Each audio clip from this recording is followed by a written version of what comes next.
O trabalhador brasileiro.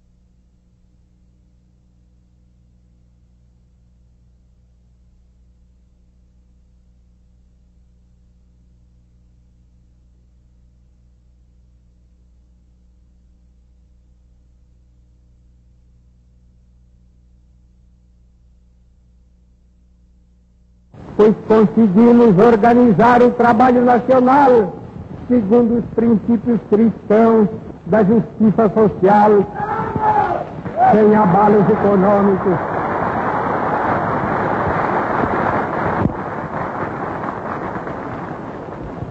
O trabalhador brasileiro possui hoje o seu Código de Direitos.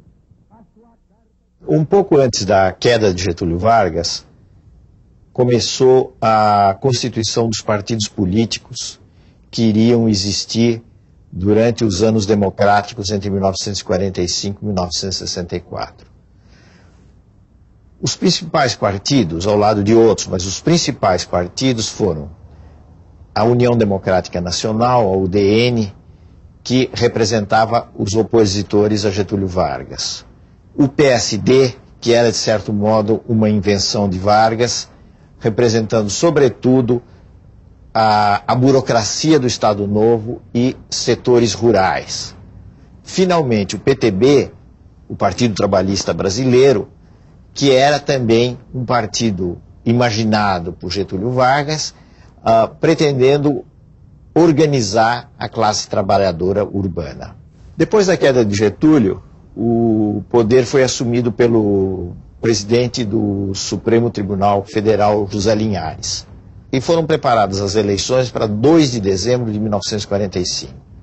Getúlio participou como candidato da eleição, o que é uma demonstração de que ele foi afastado do poder, afastado da presidência, mas não afastado do jogo político. E como naquela época se podia candidatar por vários estados, ele se candidatou a deputado, a senador, por São Paulo, pelo Rio Grande do Sul, e acabou sendo eleito por todos esses estados. Acabou, inclusive, tendo que fazer uma escolha, naturalmente, e tornou-se senador pelo Rio Grande do Sul. Meu nome é Rio Grande, eu sei que nasci para ser tradição.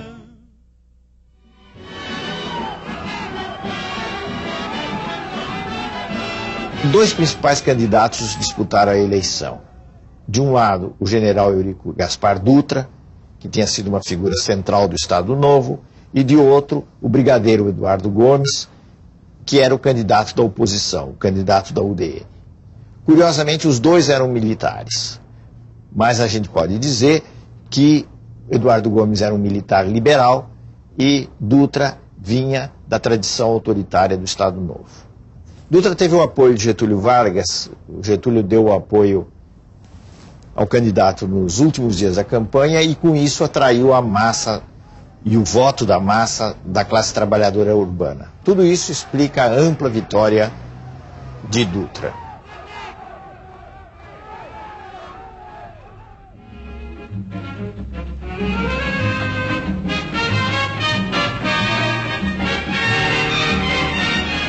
Ao mesmo tempo em que se procedeu à eleição de Dutra, se procedeu à eleição para uma Assembleia Constituinte, isto é, a eleição de figuras políticas encarregadas de elaborar uma nova Constituição.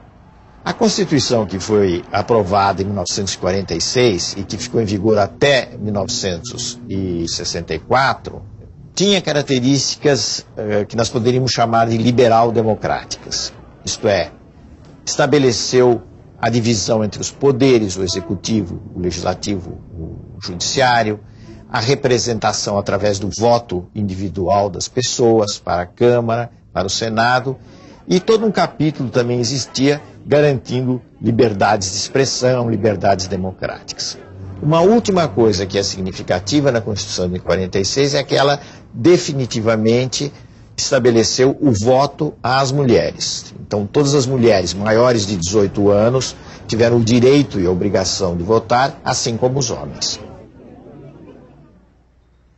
Do ponto de vista econômico, o governo Dutra passou de um modelo chamado de liberal para um modelo em que havia maior controle do Estado. E na época dele, ocorreu no plano internacional uma coisa muito importante, que foi a passagem de uma época de confraternização das potências que ganharam a Segunda Guerra Mundial para o início da Guerra Fria, que pôs frente a frente os Estados Unidos e a União Soviética. Trabalhadores do Brasil, eu vos dirijo minha palavra neste momento nacional.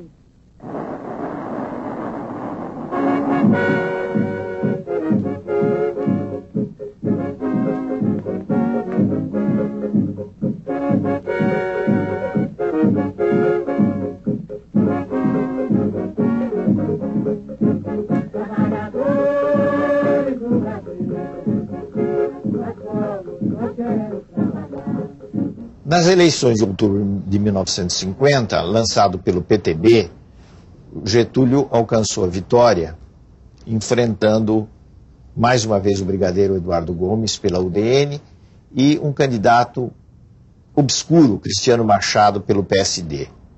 Apoiado socialmente por setores que iam desde o empresariado até a classe trabalhadora urbana, Getúlio, pela via democrática, chegou novamente ao poder. Bota o retrato do velho outra vez, bota no mesmo lugar. Bota o retrato do velho outra vez, bota no mesmo lugar. O sorriso do velhinho faz a gente trabalhar. O sorriso do velhinho faz a gente trabalhar. Getúlio Vargas voltou ao poder em circunstâncias muito diferentes daquelas que tinham sido as dos 15 anos do seu primeiro governo. Porque agora ele tinha que lidar com um processo democrático, com uma situação muito mais complicada do que ocorrera, sobretudo no curso do Estado Novo, em que ele tinha um controle muito forte do poder. Ele teve que lidar com divisões no interior do Exército, disputas no interior do Exército, disputas na sociedade e um quadro econômico que foi se tornando complicado, especialmente com o agravamento da inflação. Na área da economia, do grande modelo, digamos assim, da grande orientação econômica, nós podemos dizer que não houve um corte com o advento, com a instalação do período democrático. Por quê? Porque o mesmo modelo de forte intervenção do Estado na economia, de controle da economia por parte do Estado nos setores básicos, continuou a existir. Um dos momentos de mobilização mais intensa do segundo governo Vargas foi o momento da luta pelo petróleo, a luta pelo monopólio estatal do petróleo, que deu origem à formação da Petrobras. Essa luta é muito interessante, porque na realidade mostrou que havia mais possibilidade de mobilizar o país inteiro em torno de certos valores que não eram de classe operária, classe trabalhadora, etc., mas que eram valores nacionais.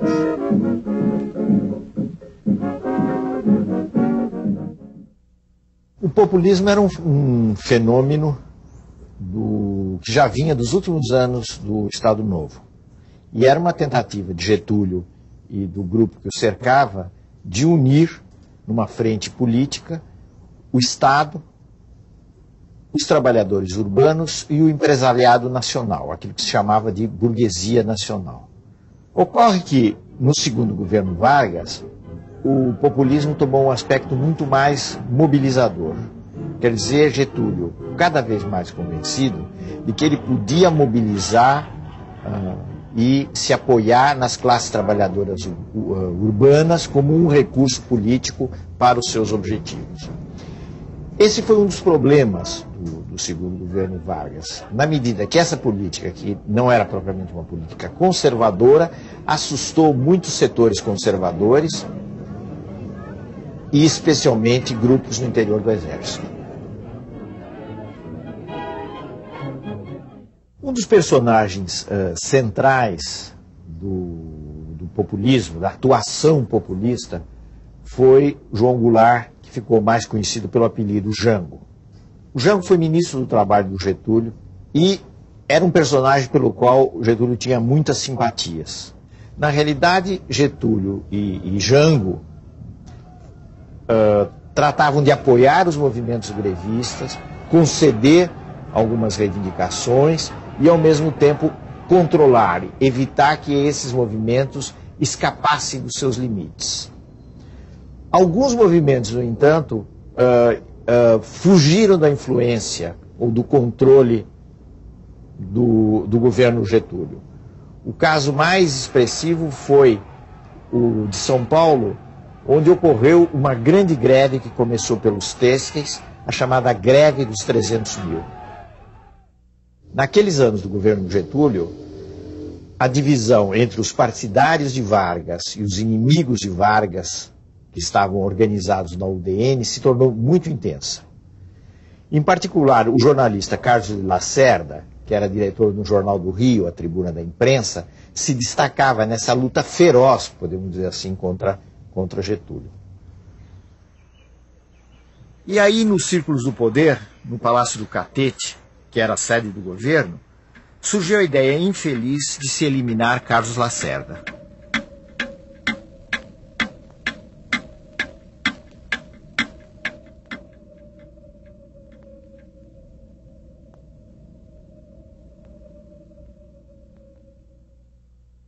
O atentado contra Lacerda foi um verdadeiro desastre. Primeiro porque o atentado em si era uma ideia absurda, indigna, e depois porque toda a ação foi muito mal executada, resultando na morte de um companheiro de Carlos Lacerda que estava ao lado dele quando ele entrava no seu apartamento na Rua Toneleiros, no Rio de Janeiro. Esse amigo de Lacerda era o Major Vaz da Aeronáutica, que se transformou numa espécie de mártir e de emblema dos opositores de Getúlio. A morte do Major Vaz teve um efeito eletrizante, começou-se a acusar os íntimos de Getúlio e o próprio presidente da prática de corrupção. O próprio Getúlio falou que havia um mar de lama à volta dele, que ele não conhecia, e ele realmente se sentiu encurralado e acabou dando um tiro no peito em 24 de agosto de 1954, deixando uma carta chamada famosa Carta Testamento de Getúlio Vargas.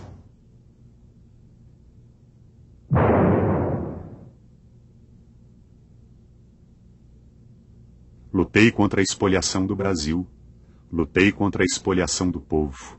Tenho lutado de peito aberto. O ódio, as infâmias, a calúnia não abateram meu ânimo. Eu vos dei a minha vida, agora vos ofereço a minha morte. Nada receio. Serenamente dou o primeiro passo no caminho da eternidade e saio da vida para entrar na história.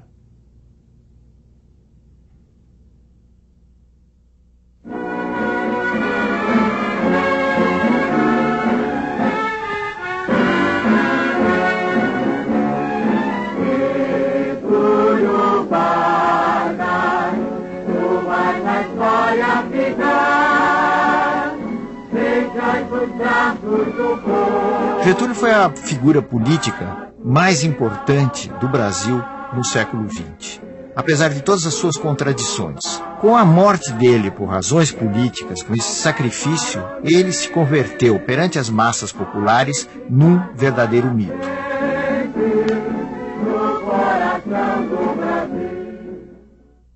Com a morte de Getúlio Vargas e a impossibilidade de se estabelecer um regime militar no Brasil, como queriam alguns setores, especialmente os setores da aeronáutica, tomou posse regularmente o vice-presidente da República, que era Café Filho. O vice-presidente fez uma política favorável aos setores que haviam derrubado ou concorrido para o suicídio de Getúlio Vargas. De forma que, sob esse aspecto, não houve propriamente de imediato uma luta política muito forte. Em outubro de 1955 se realizaram eleições. Então, houve uma continuidade no processo democrático, apesar de todo o drama da morte de Getúlio Vargas e dos momentos incertos que se sucederam e que ainda iriam se suceder. Nessa eleição de outubro de 55, se estabeleceu uma união que foi clássica desse período entre o PSD e o PTB. Os dois partidos lançaram a candidatura de Juscelino Kubitschek à presidência da República.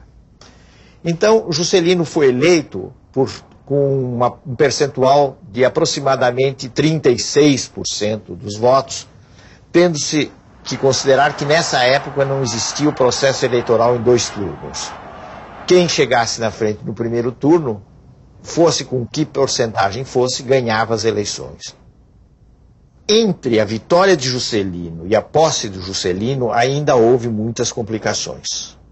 Porque a UDN, o setor militar, adversário do getulismo, se opuseram fortemente à posse de Juscelino. Mais uma vez surgiu a tentativa de interrupção do processo democrático. O vice-presidente Filho sofreu um ataque cardíaco, haveria uma substituição dele por Carlos Luz, e nesse momento de incerteza e de risco para a posse de Juscelino, houve o chamado golpe preventivo do Marechal Teixeira Lott. Lott, em novembro de 1955, impediu a posse de Carlos Luz e garantiu, pelo contrário, a posse de Juscelino, que se daria em janeiro de 1956.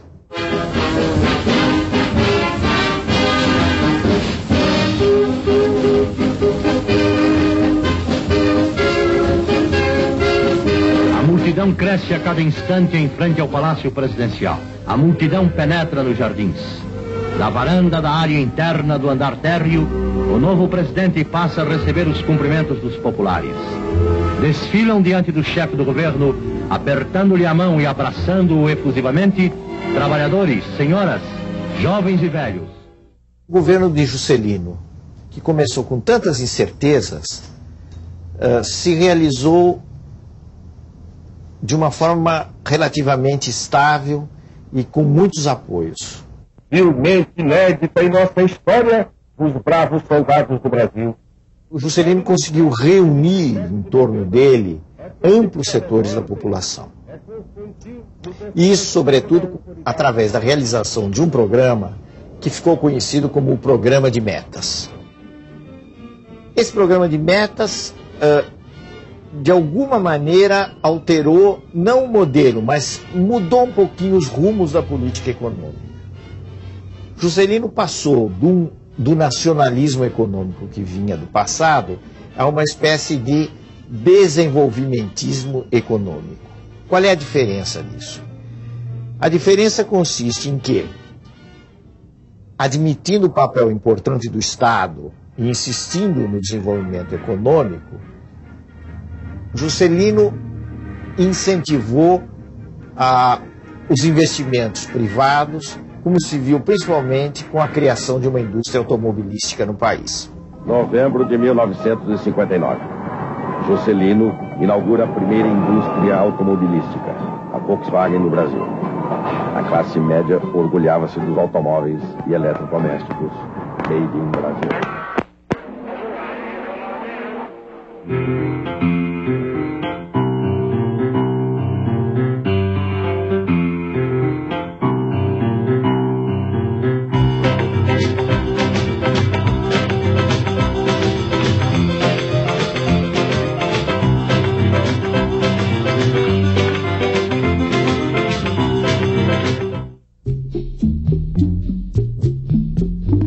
construção de Brasília, no centro do país, representou a realização de um velho sonho que vinha existindo desde os fins do século XIX. Do ponto de vista urbanístico, foi algo de impressionante, porque não havia nada em Brasília, havia o Cerrado do Planalto Central, e ali se ergueu uma cidade, toda ela planejada a partir da capacidade do planejamento dos arquitetos Oscar Niemeyer e Lúcio Costa. De tal forma que Brasília se tornou uma espécie de emblema do avanço da civilização, com seus problemas, mas também com as suas virtudes, no centro-oeste do país.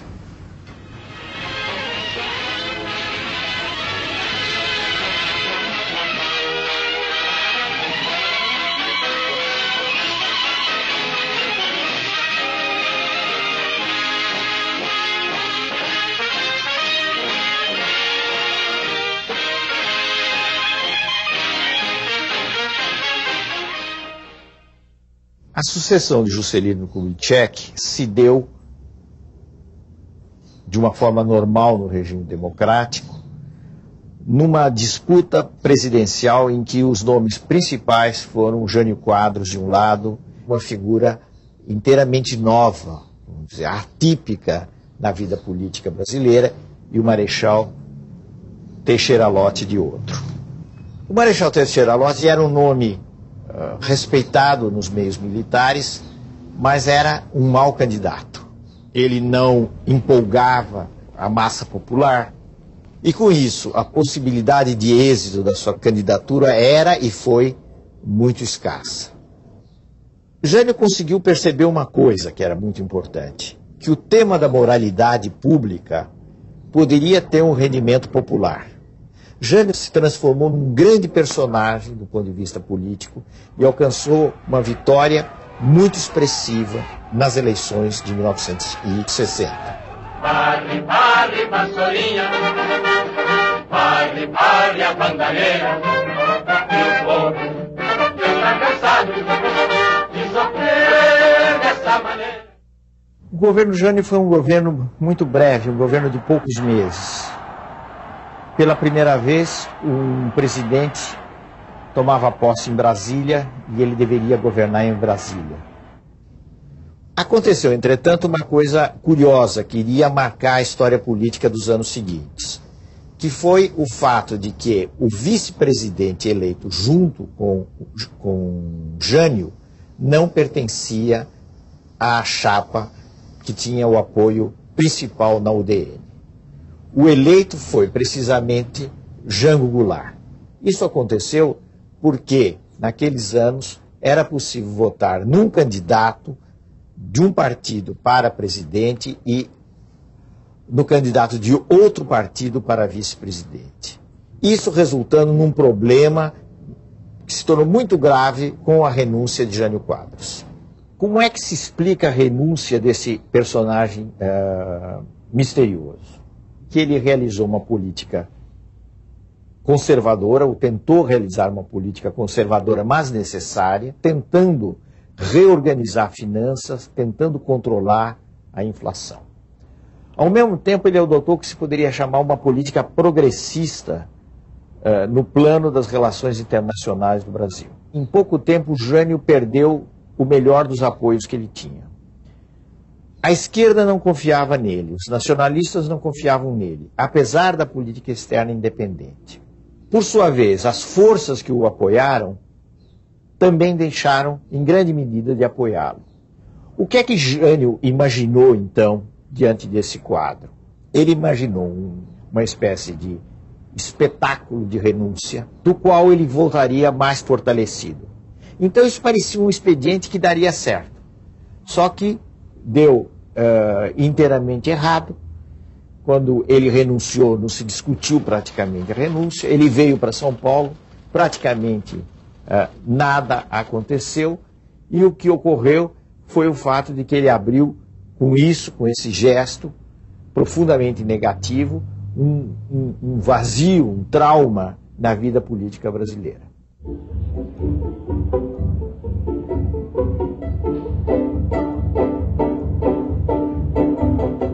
o vice-presidente que deveria tomar posse era Jango Goulart, que era uma figura muito controvertida e criticado fortemente pelos meios militares que haviam apoiado Jânio. Houve um período em que se teve a impressão, durante algumas semanas, de que haveria um golpe e que o vice-presidente Jango Goulart não tomaria posse. Afinal, se chegou a um acordo e se instituiu no Brasil um regime parlamentarista. Quer dizer, o presidente teria alguns poderes, mas não todos os poderes. E, na realidade, seria o parlamento quem teria o maior poder através da figura de um primeiro-ministro.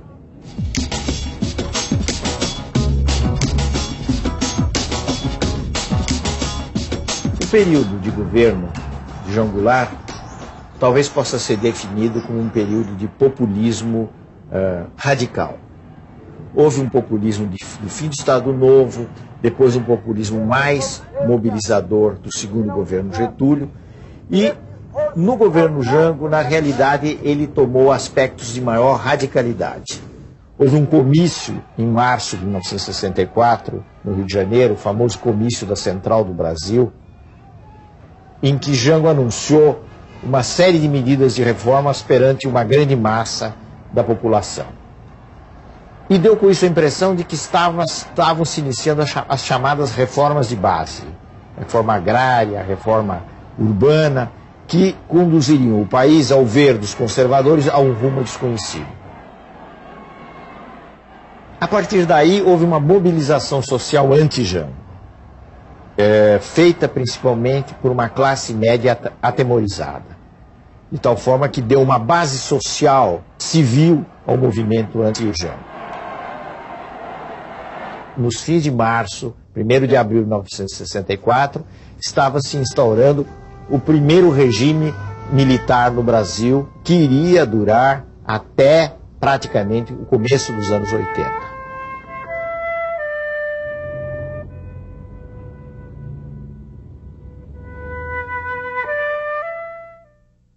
No próximo programa, os generais no poder, o milagre econômico, os sucessos e os fracassos do regime militar no Brasil.